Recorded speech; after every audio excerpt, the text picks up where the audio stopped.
Good afternoon friends.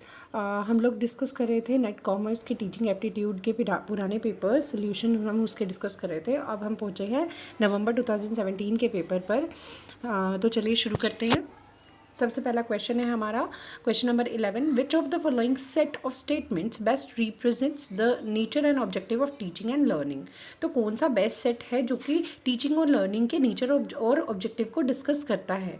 तो देखो question हम लोग डिस्कस करते हैं इसकी स्टेटमेंट। सबसे पहली स्टेटमेंट है टीचिंग बिल्कुल सेलिंग की तरह है और लर्निंग बाइंग की तरह है, जबकि ऐसा नहीं है। हमारा पिछले जो जुलाई में पेपर आया था उसमें भी ये बात बोली गई थी, टीचिंग को एक सेलिंग एक्टिविटी के थ्रू मतलब तरह बताया गया था, लेकिन ऐसा नहीं है। तो कभी भी अगर ऐसा आता है तो टीचिंग सेलिंग एक्टिविटी को मतलब टीचिंग एक सेलिंग एक्टिविटी नहीं है यहाँ पे हमारा, क्योंकि सेलिंग हम क्यों कर रहे हैं, हमारा मेन मोटिव प्रॉफिट कमाना होता है, लेकिन टीचिंग में हमारा मेन मोटिव प्रॉफिट कमाना नहीं होता।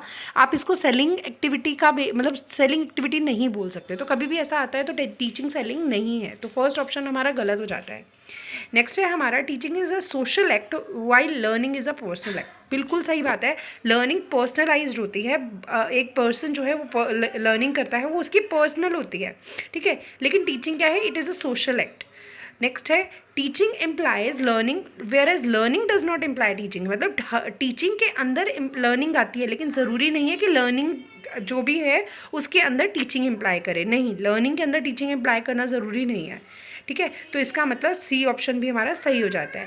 Teaching is a kind of delivery of knowledge while learning is like receiving it. देखो टीचिंग तो है कि आप इसमें नॉलेज जो है वो डिलीवर कर रहे हो, लेकिन ज़रूरी नहीं है कि लर्नर उसको रिसीव कर ही रहा है। तो डी ऑप्शन हमारा गलत होगा। नेक्स्ट है हमारा teaching is an interaction and is triadic in nature whereas learning active engagement होता है सब्जेक्ट डोमेन का। ये बिल्कुल सही बात है। टीचिंग को मतलब टीचिंग में क्या होता है, एक इंटरेक्शन होता है, बिल्कुल ठीक है। ये ट्रायडिक इन होती है इन नेचर, बिल्कुल ये बात बिल्कुल ठीक है।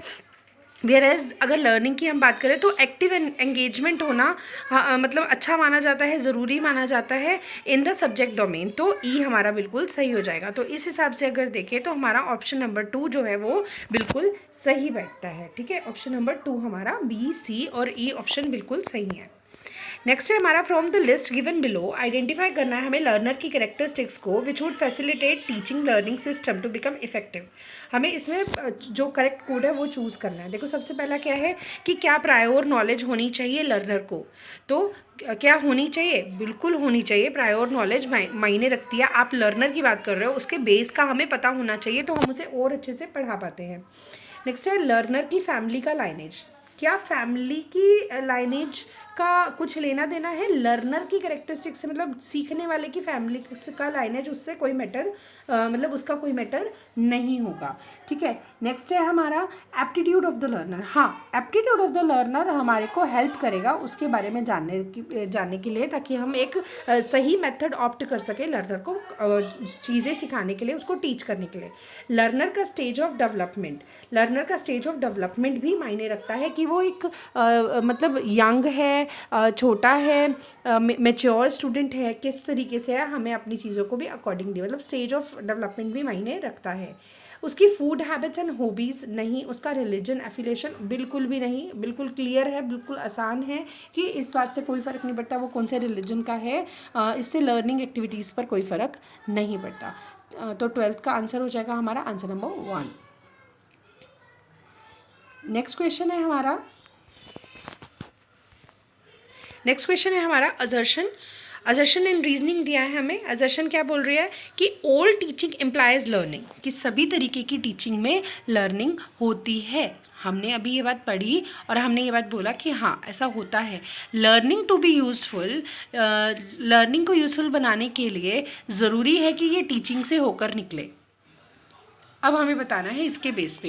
तो देखो सभी टीचिंग में लर्निंग होती है, बिल्कुल सही है ये बात, लेकिन क्या लर्निंग को यूज़फुल बनाने के लिए, मतलब अगर देखा जाए तो इस लाइन का यही तो मतलब निकल रहा है ना कि लर्निंग इम्प्लाइज टीचिंग। लेकिन हमने क्या पढ़ा था अभी, नहीं, हमने अभी जो पीछे क्वेश्चन सॉल्व किया उसमें भी तो यही बात बताई हुई थी ना, लेकिन वो गलत थी। यानी कि अजर्शन आपकी सही हो जाती है, लेकिन अजर्शन आपकी गलत है। लर्निंग आपकी बिल्कुल सही है, यानी कि ऑप्शन नंबर जो 3 है आपका, ऑप्शन नंबर कौन सा, ऑप्शन नंबर जो 3 है आपका वो बिल्कुल ठीक हो जाता है। नेक्स्ट है on the basis of summative test a teacher is interpreting his और हर स्टूडेंट्स, ठीक है, performance in terms of their wellness lifestyle evident in behaviour. तो इसे क्या बोला जाएगा? समेटिव टेस्ट के बेस पर हम ऐसा कर रहे हैं। समेटिव टेस्ट के बेस पर जब क्या करता है टीचर, इंटरप्रेट करता है परफॉर्मेंस किस चीज़ में, वेलनेस, लाइफ स्टाइल, जो उसके बिहेवियर में चेंजेस आए हैं वो सब, तो इसे क्या बोला जाता है? इसे बोला जाता है क्राइटेरियन, मतलब कि एक क्राइटेरिया फिक्स्ड है, क्राइटेरियन रेफरेंस टेस्टिंग, ठीक है, इसे क्या बोलते हैं? Criterion reference testing. नेक्स्ट है हमारा which one of the following is a की बिहेवियर इन इफेक्टिव टीचिंग। की जो मतलब मेन चीज़ हमें इफेक्टिव टीचिंग के लिए चाहिए वो क्या होगी? तो इसके अंदर क्या दे रखा है? सबसे पहला स्टूडेंट के आइडियाज़ एंड कॉन्ट्रीब्यूशन को यूज़ करना, स्ट्रक्चरिंग को यूज़ करना, इंस्ट्रक्शनल की वैरायटी और क्वेश्चनिंग। देखो इंस्ट्रक्शनल वैरायटी है ना, वो यहाँ पे इफ़ेक्टिव टीचिंग का काम करेगी। इफ़ेक्टिवनेस बढ़ाने के लिए इंस्ट्रक्शनल वैरायटी आपको हेल्प कर सकती है। अदरवाइज स्टूडेंट के आइडियाज़, कॉन्ट्रीब्यूशन, स्ट्रक्चरिंग और क्वेश्चनिंग ये इफ़ेक्टिव टीचिंग में बहुत बड़ा रोल, या की बिहेवियर एटलीस्ट नहीं रोल प्ले करेंगे, ठीक है। तो इस हिसाब से हमारा आंसर हो जाएगा 15 का क्वेश्चन, आंसर नंबर 3।